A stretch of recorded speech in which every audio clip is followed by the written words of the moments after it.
Okay, we have a big territory to cover here, and in fact, I don't really plan to cover it. I'm leaving that up to you, my students. We're going to approach this unit, as I told you, a little differently. So I think we could all use a break from the formula we've been following. Reading the chapter, taking quizzes, hearing a lecture, reviewing the unit, taking a test. We're going to get back to this approach for our last 2 units. But for now, we plan to turn the teaching mostly over to you. After some consideration, I even decided not to assign the 2 chapters in your textbook on the Americas. They contain useful information and a good starting point for your own presentations. I'd like you to try to use some of the images from the book as well, not least because they'll be more familiar to your AP graders. But what we want you to take from this unit is, first, an appreciation of the indigenous art of our own hemisphere, and second, a toolbox to bring to the cultural context AP questions. You will have one 30-minute question for which you will need to fully identify and analyze a work from outside the Western tradition. By you will have, I mean you'll have on the AP exam. You should know a few of these already. We've covered the early sculptures, the bronze casting from China, early sculptures from Japan and the Congo, Buddhist and Islamic art and architecture. In our next units, we will look all too briefly at Japanese woodcut prints and at African and oceanic carvings, but mostly from the perspective of how they influence 19th and even more 20th century Western art. But in this unit, you're going to have an opportunity to study one culture with some intensity and become familiar with its images. You will also see works from other, sometimes related, South American, Mesoamerican, and North American cultures. You need to go into the AP exam prepared to identify and discuss a non-Western work, which means that this is a good opportunity to get ready for the exam. In your presentations, you're going to help each other not only understand a variety of cultures, but also identify works that would provide promising examples for the kinds of questions that the College Board tends to ask. I'm not going to reproduce the full essay questions here. You have a handout. But what you need to keep in mind as you prepare essay answers is that your analysis needs to include at least as much information about the culture as it does about the work. So chances are you will end up writing about the culture you study and then present to class. So what I'd like to do now is very briefly give an overview. Really, this is just going to be flashing pictures without explanation of the 2 chapters on the art of the Americas. These PowerPoints will be available to you on Moodle as a quick review, but my main purpose is to help you pick a culture that intrigues you, or a culture with art that intrigues you. You don't actually get to pick a Paleolithic culture, but you should be aware that the indigenous peoples of the Americas somehow traveled to the continent during the Paleolithic era, and many were still Paleolithic when the Europeans arrived. Others had developed extremely advanced civilizations, including cities that more than rivaled the cities of Europe. So do you remember these pictographs from 9 Mile Canyon in Utah? The problem with using a Paleolithic culture is that we have only guesswork to direct us. That problem actually plagues some of the other cultures and works I'm going to preview today. I'm assuming they're okay with the College Board. Just be sure to include as much cultural information as you can. And if there's a dispute among archaeologists or art historians, I don't think it hurts to mention that. At any rate, somewhere between 8,000 and 2000 BCE, and not only are the dates uncertain, they differ by region, the migrants to the Americas learned to grow crops, to domesticate plants and animals. With a more secure food supply, they were able to construct more advanced civilizations. Art requires a division of labor, the time, leisure, and resources to allow certain individuals to specialize in the production of works that held special religious or social significance for that culture. We're going to proceed chronologically rather than geographically. The first, more advanced cultures of the Americas developed in a region known as Mesoamerica, pictured here, areas we now know as Mexico and Central America. This is another map of the same region, but it shows you the major cultures that developed there. The geographic diversity is enormous, by the way, and not surprisingly, very different cultures emerged, for example, in the central plateau surrounding what is now Mexico City and the rainforest where the Maya built their spectacular city. So here we see works from the Olmec culture located in the tropical lowlands of the Gulf of Mexico. Again, I'm not going to review these cultures, but just introduce the works of art so that you can think about how to present them. But let me make a note here.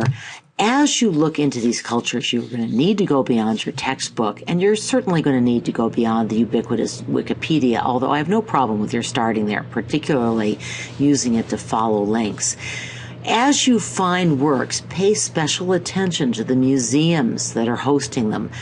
Often museums will have major collections of particular cultures. Perhaps they were donated by a collector, or there's some kind of tie between that institution and a particular cultural region. The Met in New York also always has interesting explanations and has a very wide range of works. Other smaller museums will also have good collections. If you're running into trouble, email me and I'll try to help.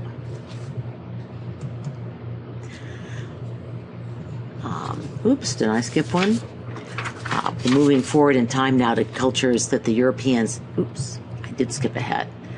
Now I'm just going to show the slides that I prepared and the different cultures that you're going to be looking at. Notice these really remarkable Atlantids or sort of colossal totems. Think about how they resemble the art of the Northwest.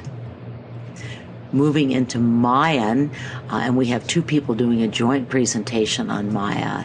You see these extraordinary ball courts with a particularly gruesome form of ball where the consequences for the losers were rather more severe than, say, losing the Super Bowl, unpleasant though that may be. Here you see a couple of ball players, and I sometimes give you all advice about where to go to and not go to in case you ever have a chance to go into a time capsule. I recommend that you not show up unannounced in the Mayan, or for that matter, Aztec or Incan empires. The results could be unpleasant. Here's another great image, and now, oh boy, are we ever moving quickly. We go to Andean South America. Some of the early cultures,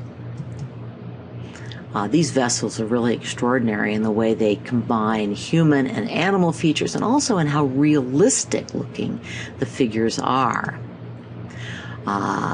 We're getting to the cultures, I got ahead of myself here, we're getting to the cultures that the Europeans encountered. And it's important to remember that the Aztec and Inca were actually later conquerors. They did not precede the Spaniards by very much, and it's intriguing to see how similar in many ways the techniques were used by the Aztec and Inca conquerors and by the Spanish conquerors who followed on their heels. So we're seeing some of these Aztec creations, and the people there will give you a sense of the scale of these carvings. I particularly like a she of the serpent skirt. I think that's a very cool image. Notice again the stylized, geometric, highly symbolic depictions of people and animals. Moving on to the Inca, the spectacular ruins of Machu Picchu. Note that many of the Inca artifacts are really engineering or building. One reason for that, by the way, is that the Spaniards were quite alarmed by the Incan religion and went out of their way to destroy artifacts. So the relatively few artifacts we have is not really an indication of what that society produced. Here are just a few that did survive. And now we move into North America and cultures that are much closer to home for those of us.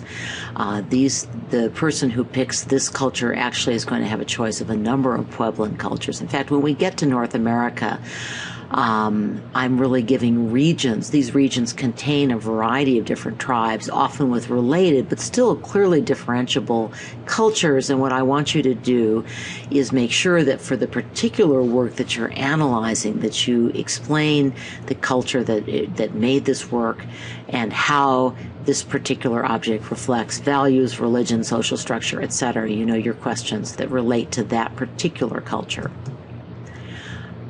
Getting closer to home, this is from the Navajo site, wide variety of a very lively and alive artistic tradition. I love the Northwest Indians, their totem poles, their painted figures. Again, there's some wonderful museum collections of this work. The Plains Indians, that is a picture of Plains Indians, not by Plains Indians, but there are some Plains Indian murals and a great many really beautiful handcrafted everyday objects.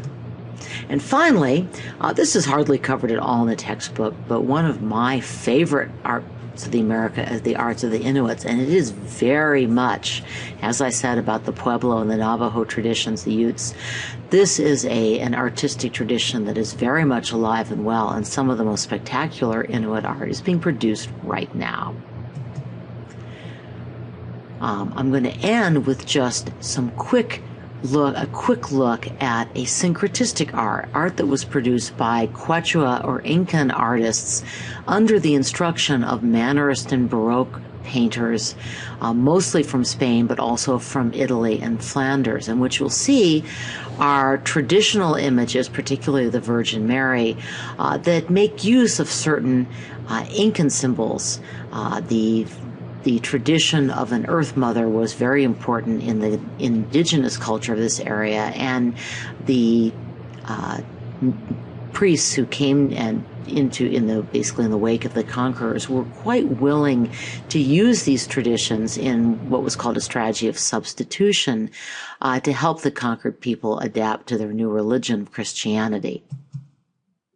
So there is an Incan sun god images of the Earth Mother, picture of the Spanish conquest. Interestingly enough, although the Spaniards destroyed many of the images, they also made fairly painstaking records of what they found. So many of our best images of these ancient cultures or these older cultures is actually from Spanish historians, if you will, drawing pictures of them.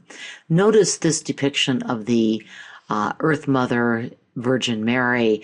One of the Inca traditions and the traditions of this region was to dress images in very elaborate textiles. Textile art was very important in this region, and you see that tradition carried forward, and it's still very much alive and well in Latin American Catholic communities. Note, too, that the Virgin is in many ways painted here in the shape of a mountain, again, uniting Incan traditional nature worship with the Christian religion in a kind of syncretism. See the same features in this image. Here is one of these images dressed, being carried in Cuzco. And finally, I thought this was quite great. This is one of the best known of the Cuzco School of artists. This is a depiction, of course, of the Last Supper, but rather than partaking of lamb, Jesus and his disciples in this picture are having a traditional local dish, guinea pig.